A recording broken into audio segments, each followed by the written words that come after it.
the problem with the U.S. electorate now is that even the Democrats don't like Biden. I mean, this isn't the polling; it's not an Okay. opinion thing. It's like 70% of the Democrats, not the voting public, the Democrats think he's too old, don't want him to settle. But boy, do they hate Trump. I would blame everything on white women.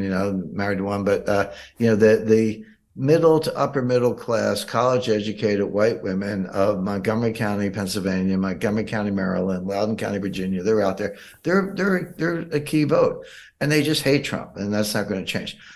But if you give them a third choice, you say, "Oh, I don't have to go for this senile, feeble-minded Biden, but I don't have to vote for Trump either. There's a bright, articulate Democrat out there.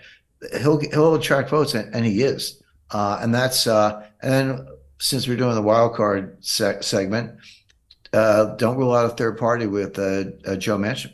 Because I was involved with the third party presidential campaign. It was back in 2012. It was a group that had spent a lot of big money behind it, spent years and millions of dollars getting on the ballot in all 50 states, which is hard to do. But there's a new group that have done that. They're on their way to being on the ballot in all 50 states, and they like Manchin. And so you may see Manchin as a third party. Now you're back to 1992, or I was going to say Teddy Roosevelt in 1912. But I was, just to be clear, I did not vote for Bill Clinton. But for business reasons, I was in the government bond market, and I ran a Washington office, so you got to play the game. And I raised a lot of early money for Bill Clinton. Again, it was business. So I got invited to all these meetings. You'd be there with Vernon Jordan, Pam Harrington, and I remember one, it was early June 1992, so about 5 months before the election. And the polling was Ross Perot was ahead. He was at the time. George H.W. Bush was second, and Bill Clinton was third. And James Carville stood at the front of the room, fairly small group, and says, "We got him right where we want him." And what he said is that Perot's ahead. That's good. He's going to fade because they always do.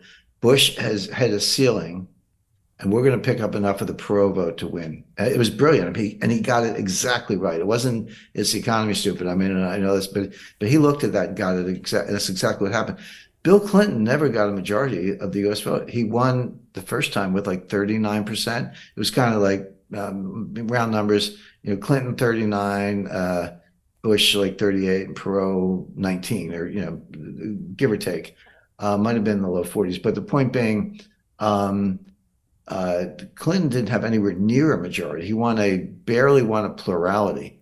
But in a three-party race, that's enough. Yeah. And Manchin could do that again. I'm not saying Manchin's going to win, but man, if he peels away, because you got because the Trump haters are so entrenched, they're just never going to vote for him. Forget it. If you give them another choice, they'll go for it. And that could keep RFK as a nominee or a third party. Wow, that's super exciting. I remember those times of Perot and Carville. What an astute guy. I'd love to get more stories about him in the future.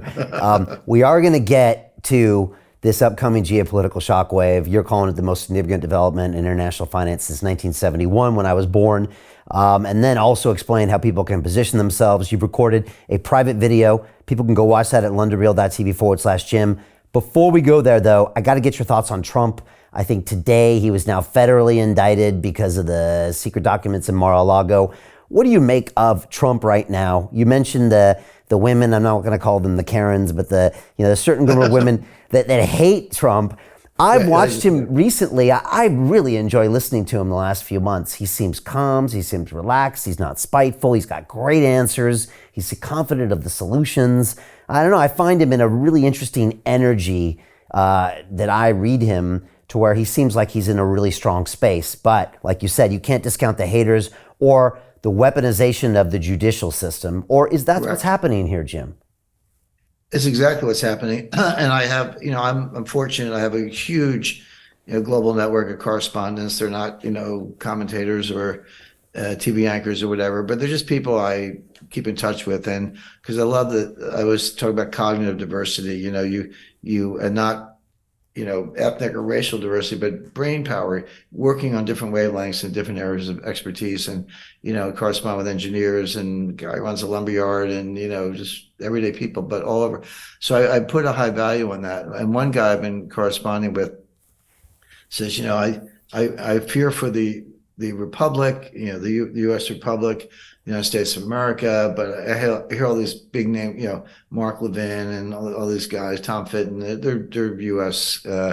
Analysts. They're always picking the end of the republic, and it doesn't seem to happen. He goes, are they losing credibility? And I said, the problem is, I think we might be seeing the decline of the republic from the weaponization of the Department of Justice.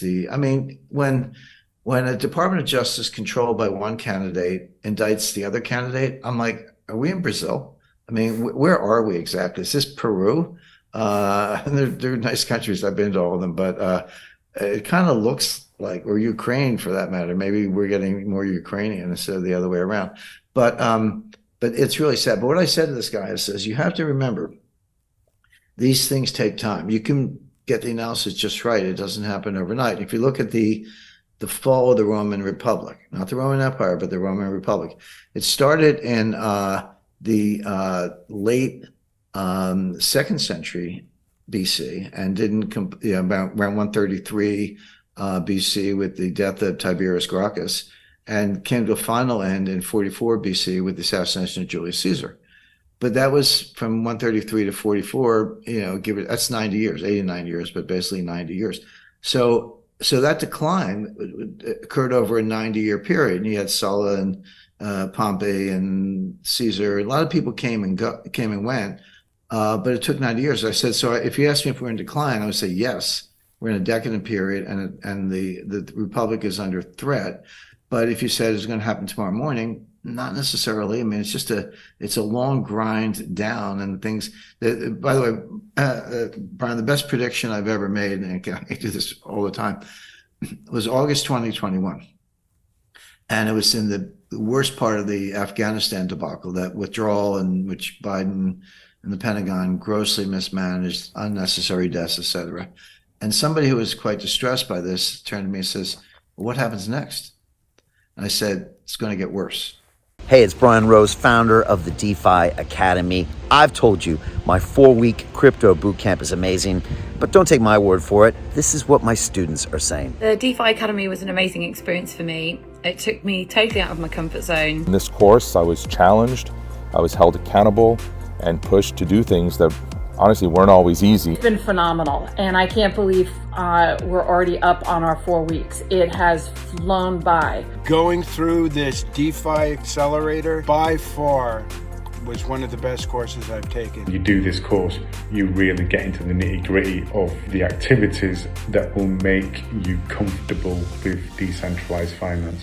Thank you so much to Brian and everyone at London Real and the DeFi Academy for even putting together an amazing course like this. Anybody else that wants to do it, please sign up. It is well worth the money.